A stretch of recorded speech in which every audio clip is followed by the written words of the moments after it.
Plus, re-education camps planned for U.S. citizens. First up tonight in the news, yes, the re-education camps do apply to American citizens. I understand this is shocking, but as Paul Joseph Watson writes, the time for denial is over. Yesterday, of course, we covered the leaked U.S. Army document that outlines in more than 300 pages, I might add, the plan for re-education camps in America. I can't believe it either, but yes, they do use the word re-education, and they repeatedly refer to operations inside U.S. territory domestically with organizations like the Department of Homeland Security, ICE, the Immigration and Customs Group, and others that would only be operating on U.S. soil and not in the foreign countries where there are already camps ongoing.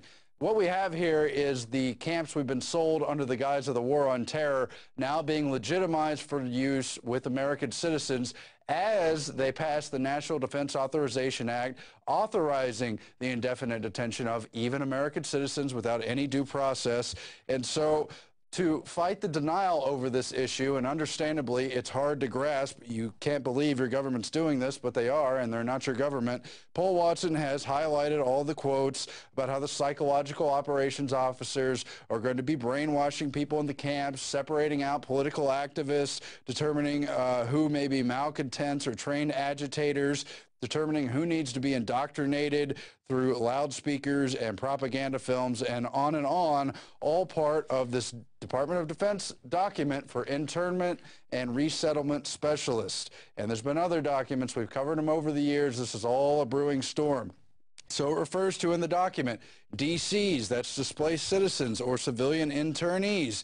It talks about things like implementing policies, quote, within U.S. territory as part of civilian support operations in the aftermath of man-made disorders, accidents, terrorist attacks, or incidents inside the U.S. territories. We know from past documents, one of the scenarios they're training for is a total economic collapse, and you'll see that playing out in this document as well. And again, within the United States or U.S. territories during civilian support operations, during emergencies, controlling displaced citizens. Resettlement conducted as part of civil support operations will be conducted by lead agencies including FEMA and Homeland Security. In another part of the document, it refers to listing prisoners' names along with their first, last name, as well as their social security number. Foreigners don't have social security numbers, only citizens of the United States. So it's clear at least part of this plan, while it does also apply overseas, is beginning to deal with how to treat Americans here at home. And we know the history as well. Paul Joseph Watson has outlined it in detail in his article from today, yesterday, as well as other articles.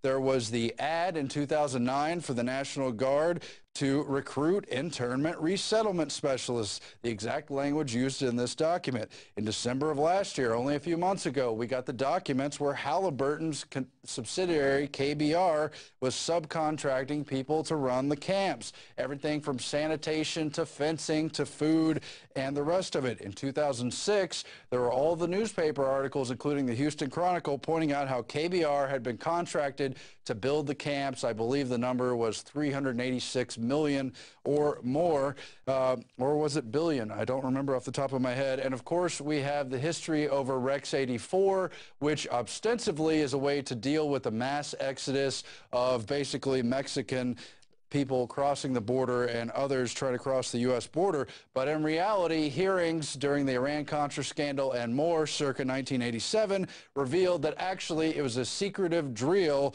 quote, developed by the federal government to suspend the Constitution, declare martial law, assign military commanders to take over state and local governments, and detain large numbers of citizens deemed to be a national security threat. And again, we see the buildup over and over here. This is a slippery slide into tyranny, and these detainment camps are, of course, the end of the road for anything we can consider to be freedom. It's based on North Korean models, Soviet Gulag models, Nazi concentration camp models, and more. And they're really looking to bring it here. We've seen it time and again. They're really building up for something. They know the economy's collapsing.